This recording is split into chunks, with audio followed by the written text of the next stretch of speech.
ಬದಲಾವಣೆ ಎಂದರೆ ದೊಡ್ಡ ಕೆಲಸವಲ್ಲ, ಅದು ನಮ್ಮ ಮನೆಯಿಂದ ಆರಂಭವಾಗಬೇಕು. ಇಂದು ನಾವು ತೀರ್ಮಾನ ಮಾಡಿದರೆ, ಪ್ಲಾಸ್ಟಿಕ್ ಚೀಲಕ್ಕೆ ಇಲ್ಲ ಎಂದು ಹೇಳಿದರೆ, ಪೇಪರ್ ಅಥವಾ ಬಟ್ಟೆ ಚೀಲ ಬಳಸಿದರೆ ಅದೇ ದೊಡ್ಡ ಕ್ರಾಂತಿಯ ಮೊದಲ ಹೆಜ್ಜೆಯಾಗುತ್ತದೆ. ಕಾರ್ಮೆಲ್ ಪ್ರೌಢಶಾಲೆ ಮೊಡಂಕಾಪು ಇಲ್ಲಿನ ಹಸಿರು ಭವಿಷ್ಯ ಪರಿಸರ ಸಂಘದ ವತಿಯಿಂದ ವಿದ್ಯಾರ್ಥಿಗಳಿಗೆ ಅತ್ಯಂತ ಸುಲಭವಾಗಿ ಯಾವುದೇ ಅಂಟು ಉಪಯೋಗಿಸದೆ ಕಾಗದ ಚೀಲಗಳನ್ನು, ದಿನಪತ್ರಿಕೆಗಳನ್ನು ಉಪಯೋಗಿಸಿ ತಯಾರಿಸುವ ವಿಧಾನವನ್ನು ಪರಿಚಯಿಸಿ ಈ ಕ್ರಾಂತಿಗೆ ಹೊಸ ಮುನ್ನುಡಿ ಬರೆದಿದ್ದಾರೆ. ನನ್ನ ಹೆಸರು ಅದಿತಿ ರಾವ್ಕೆ. ನಾವು ಕಾರ್ಮೆಲ್ ಪ್ರೌಢಶಾಲೆ ಮೊಡಂಕಾಪ್ ಇಲ್ಲಿನ ವಿದ್ಯಾರ್ಥಿಗಳು. ನಾವು ಪ್ಲಾಸ್ಟಿಕ್ ಅನ್ನು ತ್ಯಜಿಸಬೇಕು ಅಂತ ಹೇಳಿ ಪೇಪರ್ ಬ್ಯಾಗ್ ಅನ್ನು ನಾವು ಮಾಡ್ತಾ ಇದ್ದೇವೆ. ಈಗ ನಾವು ಒಟ್ಟು 41 ಜನ ಸೇರಿ ವಿದ್ಯಾರ್ಥಿಗಳು ಶಾಲೆಯಿಂದ ಸೇರಿ ಪೇಪರ್ ಬ್ಯಾಗ್ ಅನ್ನು ಮಾಡಿದ್ದೇವೆ. ನಾವು ಇದನ್ನು ಯಾವುದೇ ಗಮ್ ಆಗಲಿ ಸ್ಟೆಪ್ಲರ್ ಆಗಿ ಯಾವುದೇ ಬಳಸದೆ ಈ ಪೇಪರ್ ಬ್ಯಾಗ್ ಅನ್ನು ಮಾಡ್ತಾ ಇದ್ದೇವೆ. ನಮಗೆ ರೋಷನ್ ಸರ್ ಹೇಳಿಕೊಟ್ರು ಹೇಗೆ ಮಾಡುದು ಅಂತ. ಹಾಗೆ ನಾವು ನಮಗೆ ರಜೆ ಎಲ್ಲ ಇರುವಾಗ ಅಥವಾ ಯಾವಾಗ ಫ್ರೀ ಇರ್ತದೆ ಮನೆಯಲ್ಲಿ, ಅವಾಗ ಈ ಪೇಪರ್ ಬ್ಯಾಗ್ ಅನ್ನು ಕುತ್ಕೊಂಡು ಮಾಡ್ತೇವೆ. ಮನೆಯಲ್ಲಿ ಇದ್ದ ಪೇಪರ್ ಬ್ಯಾಗ್ ಅಲ್ಲಿ ಮಾಡ್ತೇವೆ, ಇಲ್ಲಾಂದ್ರೆ ಮನೆ ಅಕ್ಕಪಕ್ಕದಲ್ಲಿ ಯಾರಾದ್ರೂ ಇದ್ರೆ ಅವರಿಂದ ಪೇಪರ್ ಅನ್ನು ತಗೊಂಡು ಮನೆಯಲ್ಲಿ ಮಾಡ್ತೇವೆ. ಮೊನ್ನೆ ಎಲ್ಲ ಸ್ವಲ್ಪ ಅಂಗಡಿಗಳಿಗೆಲ್ಲ ಕೊಟ್ವಿ ಪೇಪರ್ ಬ್ಯಾಗ್ ಅನ್ನ. ಅವರು ಕೂಡ ಖುಷಿಯಿಂದ ತಗೊಂಡು ನಾವು ಅದರಲ್ಲಿ ಕೊಡ್ತೇವೆ ಬೇರೆಯವರಿಗೆ ಅಂತ ಹೇಳಿದ್ರು. ಹಾಗೆ ಬೇರೆಯವರು ತಗೊಳ್ಳಿಕ್ಕೆ ಬರುವಾಗ ಅವರಿಗೂ ಕೂಡ ಆ ಪೇಪರ್ ಬ್ಯಾಗ್ ಅಲ್ಲಿ ಕೊಟ್ರು. ಅದನ್ನೆಲ್ಲ ನೋಡುವಾಗ ಖುಷಿ ಆಗ್ತಾ ಉಂಟು. 4,500ಕ್ಕೂ ಹೆಚ್ಚು ಪ್ಲಾಸ್ಟಿಕ್ ಚೀಲಗಳಿಗೆ ಮುಕ್ತಿ ನೀಡಿದ ವಿದ್ಯಾರ್ಥಿಗಳು ತಯಾರಿಸಿದ ಕಾಗದ ಚೀಲಗಳನ್ನು ಸ್ಥಳೀಯ ವ್ಯಾಪಾರಸ್ಥರಿಗೆ ಉಚಿತವಾಗಿ ನೀಡುವುದರ ಮೂಲಕ ಪ್ಲಾಸ್ಟಿಕ್ನ ವಿರುದ್ಧ ಸಮಾಜದಲ್ಲಿ ಜಾಗೃತಿಯನ್ನು ಮೂಡಿಸಿದ್ದಾರೆ. ಇತ್ತೀಚಿನ ದಿನಗಳಲ್ಲಿ ನಾವು ನೋಡ್ತೇವೆ ಎಲ್ಲೆಡೆ ಪ್ಲಾಸ್ಟಿಕ್ ಅನ್ನು ಬಿಸಾಡಿರುವುದು.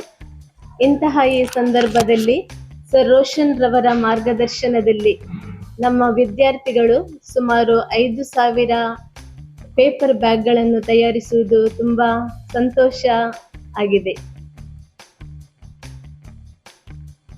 ಈ ವಿದ್ಯಾರ್ಥಿಗಳು ಪರಿಸರ ಸಂರಕ್ಷಣೆಗೆ ದೊಡ್ಡ ಕೊಡುಗೆಯನ್ನು ನೀಡಿದ್ದಾರೆ. ಹತ್ತಿರದ ಅಂಗಡಿಗಳಿಗೆ ಹೋಗಿ ಪೇಪರ್ ಬ್ಯಾಗ್ಗಳನ್ನು ಹಂಚಿ ಜಾಗೃತಿಯನ್ನು ಮೂಡಿಸಿದ್ದಾರೆ.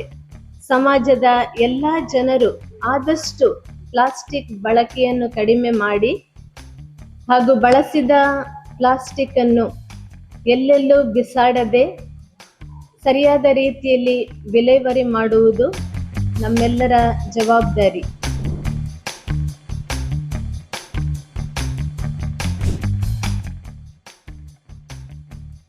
ಮೊದಲಿಗೆ ವಿದ್ಯಾರ್ಥಿಗಳಿಗೆ ಈ ಪೇಪರ್ ಬ್ಯಾಗ್ ತಯಾರಿಸುವ ಮಾರ್ಗದರ್ಶನವನ್ನು ನೀಡಲಾಯಿತು. ತದನಂತರ ರಜೆ ಕಾಲದಲ್ಲಿ ವಿದ್ಯಾರ್ಥಿಗಳು ಅವರ ಮನೆಯಲ್ಲಿ ಈ ಪೇಪರ್ ಬ್ಯಾಗ್ಗಳನ್ನು ಮಾಡಿದರು. ಹೆಚ್ಚಿನ ವಿದ್ಯಾರ್ಥಿಗಳ ಮನೆಗೆ ದಿನಪತ್ರಿಕೆಗಳು ಬರುವುದಿಲ್ಲ, ಆದರೆ ನೆರೆಹೊರೆಯವರ ಮನೆಯಲ್ಲಿ ಇದ್ದ ದಿನಪತ್ರಿಕೆಗಳನ್ನು ಅವರು ಸಂಗ್ರಹಿಸಿ ಮನೆಯಲ್ಲಿ ಅವರು ಈ ಪೇಪರ್ ಬ್ಯಾಗ್ ಅನ್ನು ತಯಾರಿಸಿದ್ದಾರೆ. ಒಟ್ಟು 4,900 ಪೇಪರ್ ಬ್ಯಾಗ್ಗಳನ್ನು ವಿದ್ಯಾರ್ಥಿಗಳು ಸಂಗ್ರಹಿಸಿದ್ದಾರೆ. ಈ ಪೇಪರ್ ಬ್ಯಾಗ್ಗಳನ್ನು ನಮ್ಮ ಸುತ್ತಮುತ್ತಲಿನ ಅಂಗಡಿಗಳಿಗೆ, ವ್ಯಾಪಾರಸ್ಥರಿಗೆ ಉಚಿತವಾಗಿ ನಾವು ನೀಡಿದ್ದೇವೆ. ಇದರಿಂದಾಗಿ ಅವರಲ್ಲಿ ಸಹ ಜಾಗೃತಿ ಉಂಟಾಗಿದೆ. ಪ್ಲಾಸ್ಟಿಕ್ ಆದಷ್ಟು ಕಡಿಮೆ ಮಾಡಿ, ನಾವು ಸುತ್ತಮುತ್ತಲು ನಾವು ನೋಡ್ತೇವೆ, ಮಾರ್ಗದ ಬದಿಯಲ್ಲಿ ನೋಡ್ತೇವೆ, ಎಷ್ಟೋ ಪ್ಲಾಸ್ಟಿಕ್ ಚೀಲಗಳು ಅಲ್ಲಿ ಹರಿದಾಡ್ತಾ ಇವೆ.